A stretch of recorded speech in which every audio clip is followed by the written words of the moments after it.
My name's Jack. Been driving taxis for 20 years now. Back when I was a newbie, around 17 years ago, I had this one weird trip that still gives me the shivers. It was just before Christmas, a snowy night, and I got this call. Some guy needed a package of food delivered real quick. Sounded simple enough, right? I pull up to this old, run-down house in the middle of nowhere. The place had this eerie vibe, like something out of a horror flick. I ring the bell, and this tall, skinny fella opens the door. His eyes were sort of vacant, like he was looking through me instead of at me. He hands me this box and says, "It's important it gets to the destination fast." As I'm driving, I start hearing these weird noises from the package, scratching sounds like something was trying to get out.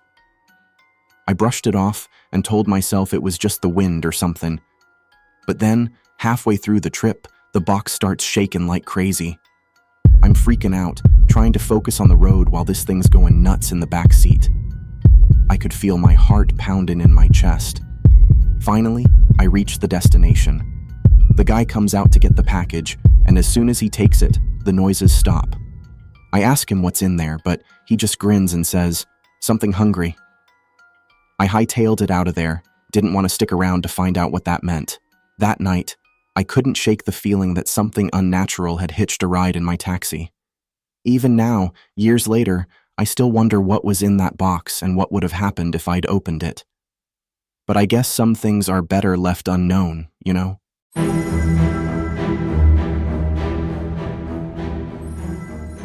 I'm Dave. Been driving Uber for a while now. This one night, things got really tense, really quick. I picked up these folks wearing Santa Claus costumes. Seemed odd, 'cause it was nowhere near Christmas. They get in, and I feel this vibe like something ain't right. But I shrugged it off, thinking, maybe they're just a bit odd.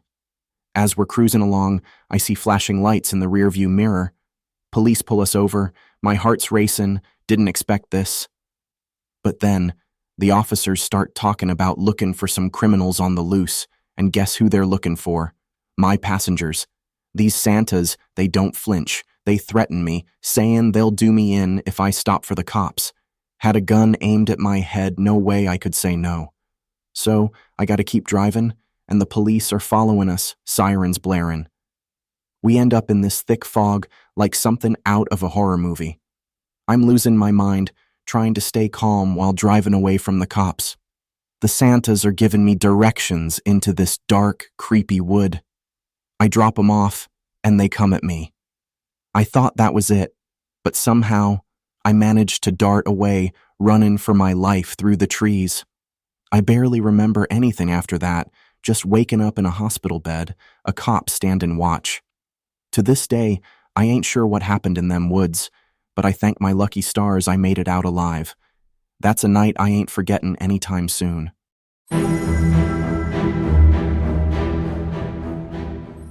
It was around 30 years ago, during the Christmas holidays. I found myself alone and a bit lost, so I hopped into my BMW and took a drive through the night, hoping to clear my mind. As I cruised down a dark country road in England, I spotted a group of guys hitchhiking. They looked a bit tipsy, and I hesitated, but I couldn't leave them stranded in the cold. They piled into my car, explaining that one of them wasn't feeling well after something he had done at a party. They'd left, hoping to find a taxi, but had no luck until my car came along. Without a working phone between us, I decided to head towards the nearest hospital. As we navigated through foggy and dimly lit roads, the unwell guy suddenly passed out. His friends panicked, urging me to stop and help with CPR. I pulled over and did my best, but I was scared and inexperienced. His friends ran off to find help. After 30 minutes of trying CPR on him, I was scared. I felt terrible, but jumped in my car and left. Even today I feel haunted by that scene, but I was young and dumb, too scared to stay there alone in the dark with the body. A few days after, I found out from the news that he was found and he's alive. The guilt still gnawed at me though, even with the knowledge of his survival. The image of his pale face, chest unmoving as I pumped, haunted my dreams. Sleepless nights became a battlefield where I relived the scene, the desperate pleas of his friends echoing in the sealant car. My stomach churned with regret, the taste of metallic fear heavy on my tongue. Days turned into weeks, the festive cheer around me a mocking contrast to the turmoil within. I pushed myself into work and pretended normal, but the hollowness remained. Finally, driven by a need to exorcise the ghosts of that night, I sought out the hospital where they took him. They told me he'd suffered a severe reaction to a spiked drink. His heart stopped for an agonizing stretch. But thanks to a nearby resident who heard the commotion and called for help, the paramedics arrived just in time to revive him.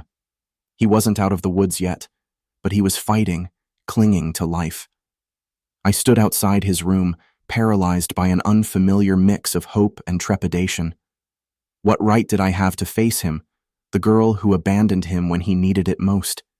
Yet the thought of staying away, of carrying this burden alone, felt equally unbearable. Taking a deep breath, I entered. He was pale, frail, hooked up to a web of tubes, but his eyes, when they met mine, held a spark of recognition. A flicker of a smile graced his lips. "You were the one," he rasped, "the driver." Tears welled up in my eyes. "Yes," I croaked, my voice thick with emotion. "I'm so sorry. I panicked. I was scared." He shook his head weakly. "Don't," he whispered. "You got me here. It was enough." His words, simple yet profound, unknotted the tangled mess of guilt within me.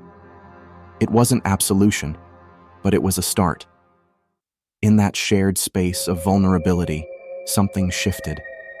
The burden lessened, replaced by a fragile hope, a tentative bridge I could start to rebuild.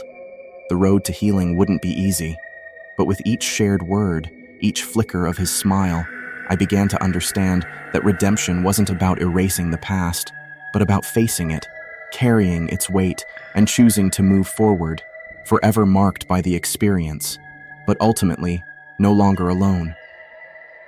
As I left the hospital that day, the winter sun, weak but resolute, cast long shadows on the icy ground. The world felt different, the crisp air tinged with a sense of possibility. The ghosts hadn't vanished, but their grip had loosened, and in their place, a fragile seed of hope had taken root, promising a chance to mend what was broken, one step, one breath, one act of courage at a time.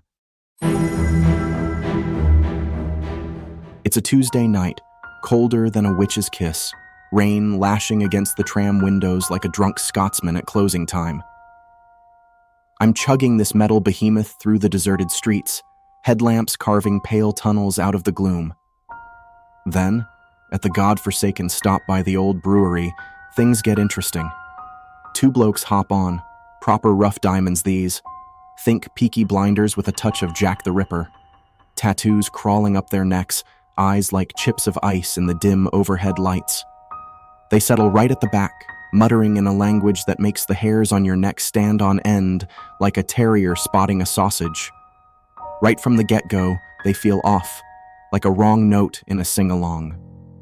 The tram rumbles on, every clickety-clack of the wheels echoing my unease. They keep to themselves, these shady fellas, but I catch glimpses. Calloused hands fiddling with switchblades, grins that look like they were carved with a rusty chisel. The air thickens with a stench of stale ale and something else, something ancient and unpleasant, like the ghost of a bad hangover. Then, the whispers start. Soft at first, like secrets shared in a smoky back room, but growing louder, weaving into a chant that chills you to the bone. It speaks of forgotten deals struck in back alleys, of shadows that dance in the flickering gaslight, of things best left buried in the cobblestones. Panic claws at my gut, but I'm frozen, like a rabbit caught in a poacher's snare. Suddenly, one of the blokes slams his fist on the seat, eyes blazing with a fire that ain't fueled by whiskey. "Driver," he roars, his voice like gravel crunching under boots. "Take us to the old docks and make it sharp." My fingers tighten on the wheel, knuckles white as a ghost's sheet. The docks? That ain't exactly on the tram's usual route, and the stories whispered about that place could curdle milk. But before I can even stutter a protest, the other bloke rises, a glint in his eye that speaks of shivs and stolen jewels. You heard him, mate. He snarls, his voice a low growl. Do as he says, or things might get messy. My heart hammers against my ribs, each beat a frantic drum solo of terror. I'm alone, a lone barkeep stuck in a saloon brawl with the wrong crowd. So, with a sigh that would make a chimney sweep, I steer this metal beast toward the dark waters of the docks. The whispers grow louder, the tram juddering as if the ghosts of past misdeeds are clinging to its rusty underbelly. Every twist and turn feels like a descent into Dante's Inferno, the air thick with the stench of rotting seaweed and unfulfilled promises. Finally, we arrive at a deserted warehouse, looming like a skeletal giant against the starless sky. The blokes step off, their boots crunching on the cobblestones like broken promises. I sit there, frozen, the engine ticking like a death knell. Then, silence. A long, gut-wrenching silence that stretches into eternity. Hours later, the police arrive, drawn by reports of a suspicious vehicle. They find me, shaken but alive, the tram abandoned like a half-drunk pint at closing time. They ask questions, of course, but what can you say? That you were hijacked by ghosts of gangsters past, haunted by whispers of forgotten crimes? They wouldn't believe you, and frankly, neither would I.